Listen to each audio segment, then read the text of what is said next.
Halo, berjumpa lagi bareng Mas Pras. 3 DKT mengabdi, akhirnya jet legendaris Hawk 100-200 mulai memasuki masa pensiun di TNI Angkatan Udara. Kalau kalian pernah lihat Hawk lewat, itu suaranya khas banget, kayak motor 2 tak tapi versi militer guys. Alasan pensiunnya klasik, usia sudah tua, suku cadangnya makin langka dan biaya perawatannya makin tinggi. Iya, mirip nyari jodoh pas udah umur 30-an tahun. Ada sih, tapi mahal dan tentunya rebutan. Kalau Hawk pensiun, lalu siapa penggantinya yang akan datang? Nah, yang bikin rame, Indonesia disebut-sebut sedang melirik penggantinya di kelas Lift atau Lead in Fighter Trainer.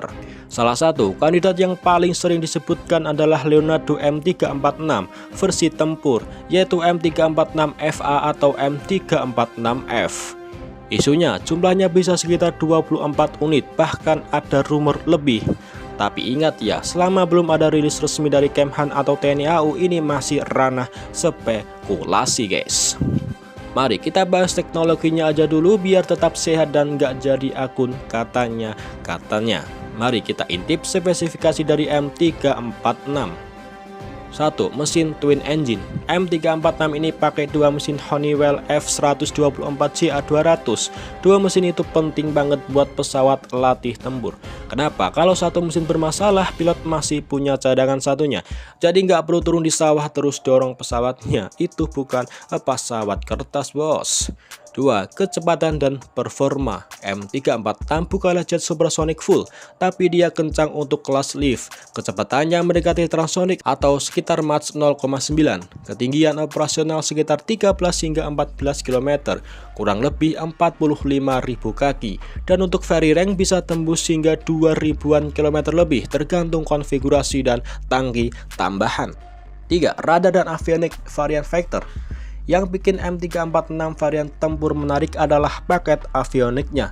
Untuk varian Vector, pesawat ini bisa dibekali dengan radar multimode seperti Griffo 346 yang fungsinya bisa cari target di udara, bisa deteksi target darat atau laut dan mendukung mode latihan taktik modern. Jadi, ini bukan pesawat latih yang kerjaannya cuma mutar-muter doang, tapi bisa ikut misi kalau dibutuhkan.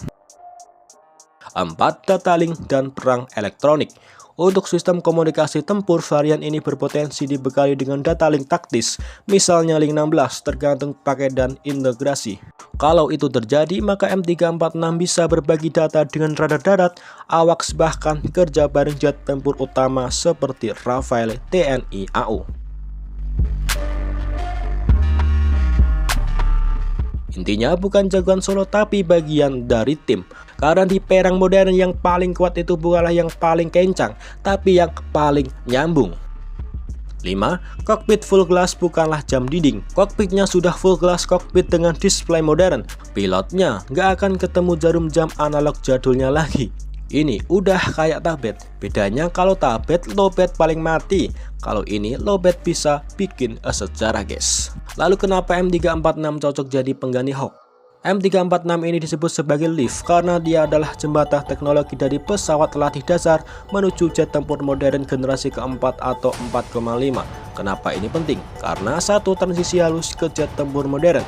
Pilot yang sudah terbiasa di M346 akan lebih gampang adaptasi ke jet tempur Rafale, F-16 dan platform tempur modern lainnya. Jadi nggak kaget, nggak gagap, nggak perlu belajar dari nol.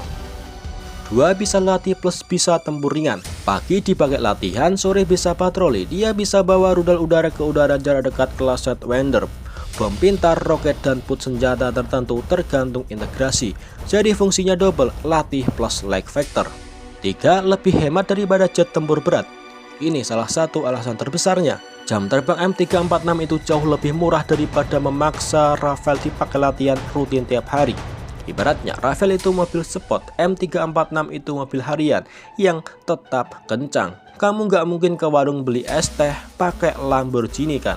Jadi pertanyaannya adalah kalau benar M346FA atau M346F ini masuk, apakah sudah cukup buat menggantikan peran Hawk? Menurutku untuk kelasnya iya, karena dia memang dibuat sebagai lift modern yang bisa ikut tempur ringan. Tapi tentu semuanya balik lagi ke jumlah unit, paket radar dan senjata, data link dan konsep operasi TNI AU. Tulis pendapat kalian di komentar ya, jangan lupa like dan subscribe karena bahas alutsista itu nggak harus kaku, kayak apa guys, kayak Akane Bokring.